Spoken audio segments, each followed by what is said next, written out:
My son's teacher has been giving him some strange homework. His latest assignment was horrifying. I'm not a massive fan of homework, but it seemed like the homework that Mrs. Wagner always set quite simple tasks that could easily be completed in a night for the most part. Initially, Dylan had to ask a parent and find out what their parents did for work and ask 3 questions about their job. But as time went on, I started to get scared. The homework began to get a little more personal. Every night, I would ask Dylan what his homework was for that night, and then I would help him with it if he needed help. That's when I noticed the homework becoming a little bit strange. One night, on Dylan's 3rd week of being in the new class, he came home looking upset. I asked him, when he entered the kitchen, what was wrong, and he told me that everything was okay. I could tell, though, that something was wrong, but he didn't want to tell me. Dylan spent most of the night in his room. We decided to let him stay there for a while, but after an hour or 2, I went in to see him and let him know that it was time to go to bed. I walked down to his room, opened the door, and when I looked inside, I saw that he had already fallen asleep over his workbook. I quietly walked over to him to gently wake him up and move him to his bed, but that's when I saw it. The homework task that was set for that night. The title that was written in Dylan's workbook was, "Would I miss my parents if I no longer lived with them?" At first, I was taken aback. This was a very weird task to set for a group of 14 and 15-year-olds. I didn't really know how to react to this. I continued to read, though, to see what else he had written. He had written, "I would miss both my mom and dad very much. I love them both a lot, and they help me with everything. I love spending dinner time with them, but I would probably love someone else as much as them if I had to, like you were saying today, Mrs. Wagner." When I read the final sentence, I felt chills down my spine. The words struck me like a brick to the face. What had Mrs. Wagner been telling my son? What was the purpose of telling him these things? I decided, probably stupidly, not to tell my wife about what I had found. She would worry, and she probably had a right to worry, but I didn't want to concern her. I decided that I would instead confront Mrs. Wagner tomorrow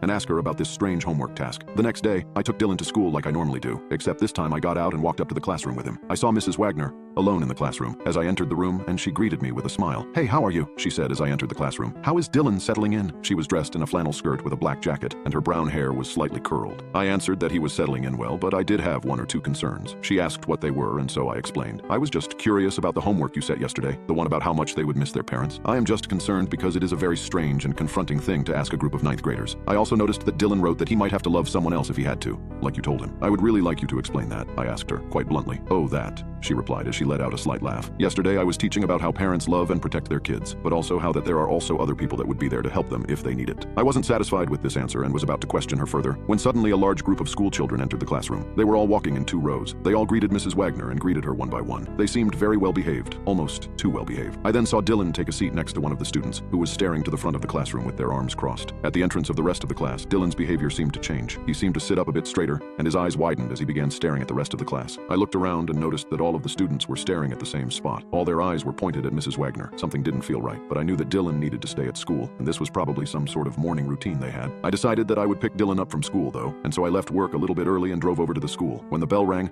most of the kids came running and screaming out of the gate, apart from Mrs. Wagner's class. They all walked out in a line, walking in time. This disturbed me. I had never seen a group of students so well behaved, especially even after the school bell had rung. Dylan walked over to the car and hopped in. He didn't say anything and sat in his seat, staring straight forward. I asked him if he was okay, and he just gave me a blunt response, almost instantly. Yes. I drove him home in silence, and when we got home and inside, Dylan went straight to his room and closed the door. I knew something was definitely wrong, but I didn't know what. I decided to leave him alone until my wife got home, and I would tell her everything that had been going on. She got home about half an hour later, and I sat her down and explained everything that had been going on. She sat and listened, and started to look more and more worried with every word I said. Maybe I should go and talk to him. He might like that, she said once I had finished explaining everything. I agreed, and so she went into his room, and I waited out in the lounge room for them to finish talking to each other. 15 minutes later, Dylan walked out of his room and into the lounge room. He was holding a small workbook, and he said, "Can you help me with my homework, Dad?" "Of course. Come and show me what you need help with," I replied. He held out the notebook, and I took it out of his hands and read the homework task for tonight. Written on the top line of the page was one task: research the best way to inject your parents with anesthetic. I barely finished reading the sentence when I felt the sharp pain in my neck, and I looked down and saw the needle sticking out of the side of my neck. Dylan was holding the other end of the needle, a blank stare on his face. Everything started to go black, and the last thing I remember seeing is Dylan staring down at me as I lay on the floor. I don't know how long I was out, but I was awoken by my wife screaming and crying. I woke up startled as she continued to scream. "He's gone. Dylan's gone." She kept screaming. I looked up at her, and the first thing I saw was the small pin prick that was on the side of her neck. She had been injected too. I didn't know what to do, but I knew I had to find my son. I tried my best to get up, but I think the drug hadn't properly worn off yet because I still couldn't move properly. I could move my arms, so I managed to get my phone out of my pocket and dial the police. I explained to them what had happened, and they said that they would send officers out and would begin looking for Dylan. I then noticed that it was already 9 in the morning, and so I decided to ring the school and see if Dylan had gone there. I dialed, and a lady answered the phone. I asked if she had seen Dylan from Mrs. Wagner's class. "No, I am very sorry, but we haven't seen him today. In fact, we haven't seen anyone from Mrs. Wagner's class today. They are all absent," which is very odd.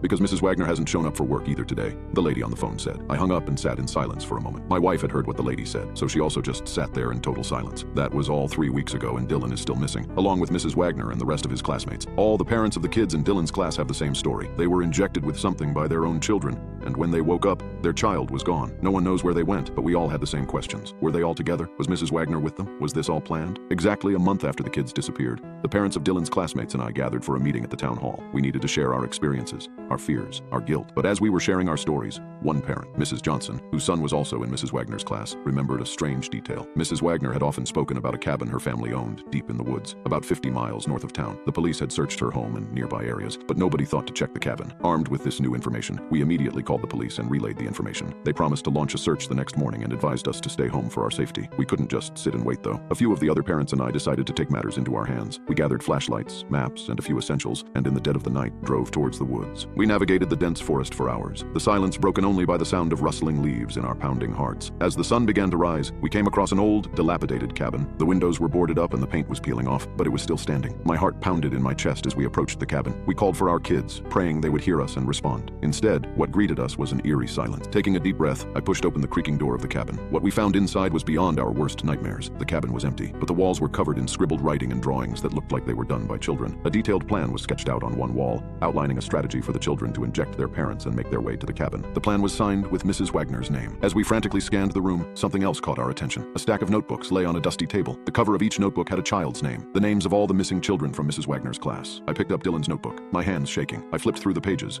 filled with more strange homework assignments, notes, and ramblings that seemed to be instructions from Mrs. Wagner. The last page stopped my heart. It was a drawing made by Dylan. It showed all the children, including him, standing hand in hand with Mrs. Wagner. They were standing at the edge of what seemed like a cliff, all smiling. And under the drawing, Dylan had written one chilling line: how to eliminate your family, including yourself.